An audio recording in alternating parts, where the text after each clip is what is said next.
Hello everyone, welcome back to tutor tips. मैं अमनप्रीत आज आपके लिए लेकर आई हूँ बिजनेस स्टडी का एक और नया टॉपिक जिसका नाम है पार्टनरशिप। चलिए मीनिंग क्लियर करते हैं पार्टनरशिप का। जब दो या दो से ज़्यादा पर्सन एक बिजनेस को चलाते हैं, उसको मैनेज करते हैं, कंट्रोल करते हैं, उसे पार्टनरशिप कहा जाता है। पार्टनरशिप में सभी पार्टनर्स बिजनेस में होने वाले प्रॉफिट और लॉस को शेयर करने में सहमत होते हैं। This type of business removes the problems of sole proprietorship. हाँ जी, अगर बात करते हैं सोल प्रोप्राइटरशिप की, तो इसकी प्रॉब्लम ये है कि अगर हम कॉन्टिन्यूटी की बात करते हैं, तो अगर डेथ हो जाती है ओनर की, तो सोल प्रोप्राइटरशिप बिजनेस जो है वो बंद हो जाता है। लेकिन पार्टनरशिप में ऐसा नहीं होता, इसकी कॉन्टिन्यूटी डिपेंड करती है जो पार्टनर्स हैं उनकी डिज़ायर के ऊपर कि दे वांट टू कंटिन्यू और नॉट। अगर किसी एक पार्टनर की डेथ हो जाती है या रिटायरमेंट हो जाती है, बट ये है कि जो रिमेनिंग पार्टनर्स हैं वो अगर एग्री करते हैं उसको कंटिन्यू करने में, तो देन दे कैन कंटिन्यू। अगर आप सोल प्रोप्राइटरशिप का मीनिंग जानना चाहते हो तो हमने इस टॉपिक से रिलेटेड वीडियो ऑलरेडी अपलोड की हुई है यूट्यूब पे। मैं इसका लिंक आई बटन में दे रही हूँ, चेक कर लीजिएगा, और इसका लिंक कमेंट में भी पिन कर दूंगी। आगे टॉपिक करते हैं कैरेक्टरिस्टिक्स ऑफ पार्टनरशिप। पार्टनरशिप के मीनिंग को क्लियर करने के लिए कुछ कैरेक्टरिस्टिक्स हैं, हम वो पढ़ते हैं, उससे पार्टनरशिप का मीनिंग और ज़्यादा क्लियर हो जाएगा। First point is governed bye. The partnership business is governed by the Indian partnership act 1932।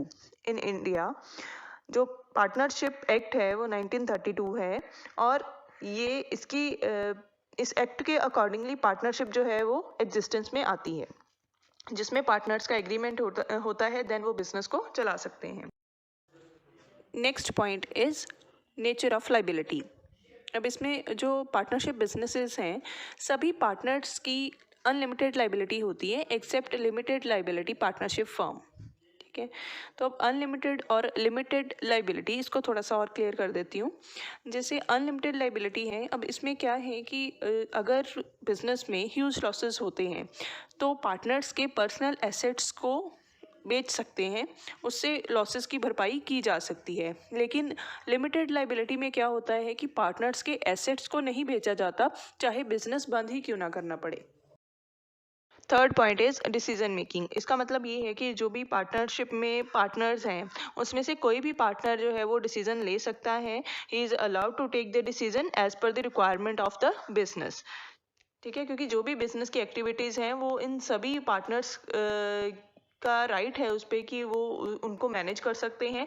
तो अगर डिसीजन भी लेना है तो कोई भी एक पार्टनर जो है वो according to the requirement of the business अकेले भी डिसीजन ले सकता है। Next point is profit sharing. Profit sharing का मतलब है कि अगर पार्टनरशिप फर्म कोई भी प्रॉफिट अर्न करती है तो पार्टनर्स में according to the profit sharing ratio divide होगा।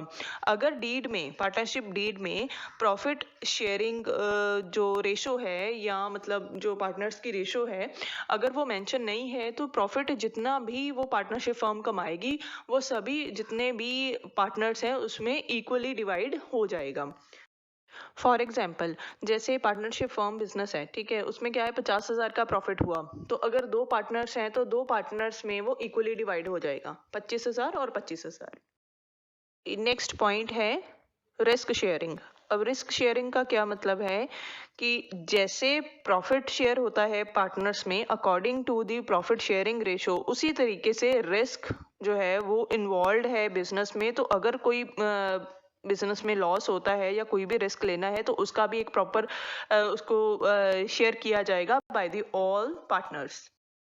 Next point is end of the business.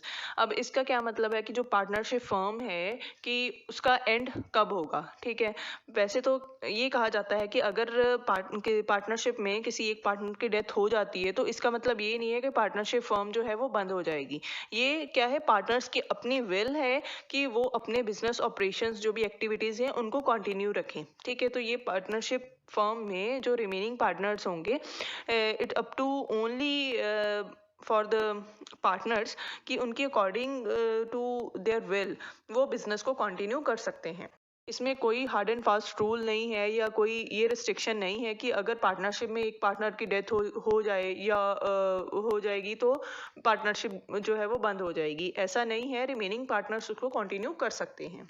Next point is number of partners. Partnership में मिनिमम 2 पार्टनर्स होने ज़रूरी हैं और मैक्सिमम लिमिट जो है वो according to this section 464 of company act 2013 के अकॉर्डिंगली 100 तक हो सकती है।